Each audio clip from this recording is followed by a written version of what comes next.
It's one of those things that it really behooves us in the criminal justice system to focus more on offender reentry.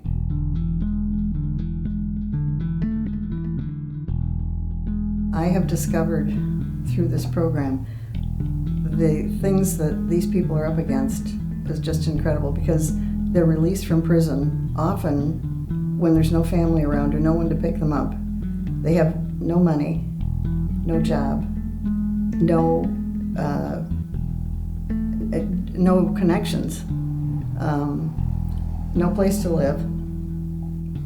It's very difficult. I've been working with women, of course, and they have extra problems, difficulties, because most women get out of prison and they have one or more children. So they can't just go out and get a job if they can find a job. They need someplace that's fairly good size and clean and safe to stay. And if they're going to find a job, they need childcare. But they don't have any money to pay for childcare. It's just such a big circle of difficulty that it's mind-boggling, frankly. When you're released from incarceration, you are starting from ground zero. You are starting your life all over again. You have basically no history except your imprisonment, which is a very huge history, negative history. It doesn't matter how well you do, how successful you are after release, there's always that shadow.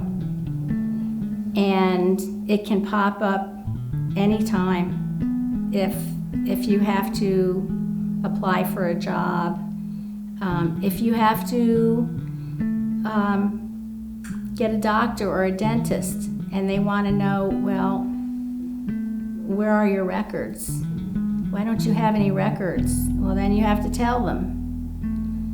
And maybe they don't want you as a patient. Thankfully, the people in my support group smooth that way for me. I was blessed, really, because I had family that loved me, and family that wanted to support me, and family that wanted to see me succeed. I did have to leave the old friends and that. So I understand from experience the importance of seeking different friends and having different habits and just really starting over. I mean, when I came out, even though I had the support of my family and everything, I had lost everything I had. Everything was gone. The home was gone. Even all my clothes were gone. Everything was gone. So, from my own experience, I know it was rough. No one wanted to hire me because they had that question, and they fell on these. So there was no one that really wanted to take a shot at me, to hire me. And that was never a problem before. When I was a heathen, drug addict, whatever, I could get a job. I had 2 or 3 jobs. But now all of a sudden I can't even get a job. It was a big thing. But thank God I did have family that would at least give me a place to stay while I was trying to sort it all out. So.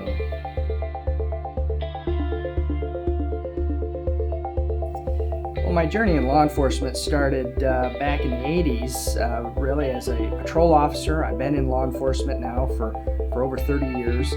I was certainly focused on being a police officer, helping people, and always wanted to be an officer.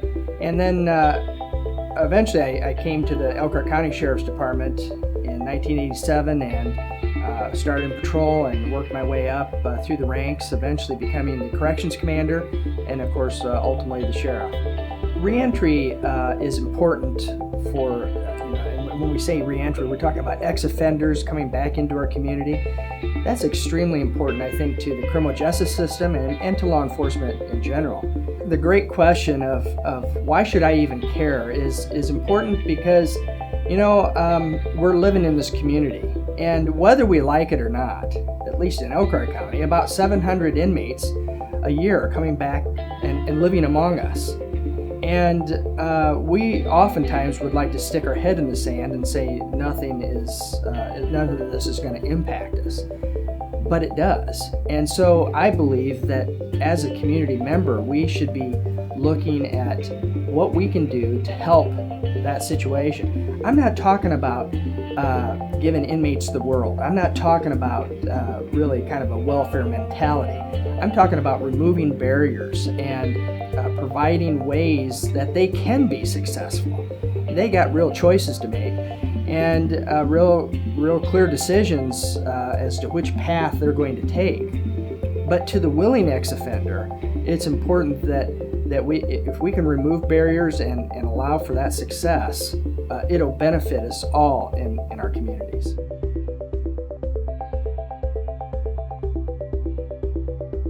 Well, to start my journey in the DOC with the Indiana Department of Corrections, it actually captivated me because I was a child of an incarcerated parent. My father actually passed away in Westville Correctional Facility about 5 years ago. So coming up as a child, from the age of 13 is when my father began to get in trouble. I started doing a world tour of the Illinois prison system, following him to each facility to make visitations every weekend. That was my day with my grandmother. My interest was already piqued in the Department of Corrections and the whole criminal justice system. So as I went through my employment career and I wound up being a dislocated worker and given the opportunity to pick where I'd like to work, I was offered the position to come and work for the Department of Corrections in the juvenile service, which was a big eye-opener. It showed me that not only do we have a broken system in regards to justice, we have a broken system in regards to families. For me, that became a big thing. And again, 15 years later, I find myself on the side of parole. That journey through the DOC, it showed me, and I learned what recidivism was. I learned what incarcerated children like myself who didn't have a supportive parent on the outs, what that looked like to have no parent anywhere. Reentry is huge because recidivism is huge. The returning of people to incarceration, that is huge. Again, as we talk about the building of bigger or more prisons or detention facilities, reentry is important because we need to realize first and foremost, these people are coming back out. They're living right next door. They're living in our homes. These are family members of ours. These are our nephews, our sons, grandsons, brothers, fathers. So they're there. Let's make this a better place by assisting with them never going back. And that should be the bottom line to reentry. Reentry is, we're here, we need assistance, and we don't want to go back. And we don't want you to go back because, again, we're talking about taxpayer money. We're talking about the whole process all over again. My belief is that the culture, our community, use the word community, I think it's a good word, our community will be a better place if we take the approach, community is about helping each other. And it's almost like we've set aside this specific demographic, this specific group of people, and said, okay, everybody except them. I don't want to do that. And, I think the community, if we're going to be community, if we're going to talk about community, they're a part of that community. Well, I've lived here almost all my life, and love the place. Had the opportunity to be involved with a family business for many years, ran that business for 35 years here, and was blessed to be involved in a wide variety of not-for-profit activities, just people that I liked, and we got involved together. After we sold the business, I happened to become involved with the Elkhart County Community Foundation. And that was a life-changing experience for me. We kind of tend to surround ourselves with people who are just like us. probably close to the same age and look like us and speak like us and do the things that we do. And at the Community Foundation, I had the opportunity, again, I use the word blessing, to actually get to know quite a number of people and become friends with quite a number of people who weren't like me at all. And so I came away from the Community Foundation when I retired a couple of years ago with a couple of passions, and one of my passions was reentry, restorative justice. I learned the hard way sometimes, those things that I didn't manage, that I just ignored, didn't go away, and over time that probably cost me. The same thing is true with society, with culture generally. If we choose to ignore what's going on, the fact that there are 700 ex-offenders being brought back to Elkhart County or being released in Elkhart County every year, we can either choose to deal with that, to face that, or ignore it. And I just, in my career, I just came to the conclusion that facing it, although it wasn't comfortable many times, was much better than ignoring it. Better outcomes. It would be valuable if there were a way, and if you were willing, to have a face-to-face with some of these individuals, to see that they're real people, really trying, and get a perspective from them that you couldn't possibly get from me because I haven't been through it. But that would be a powerful way to at least understand where they were coming from.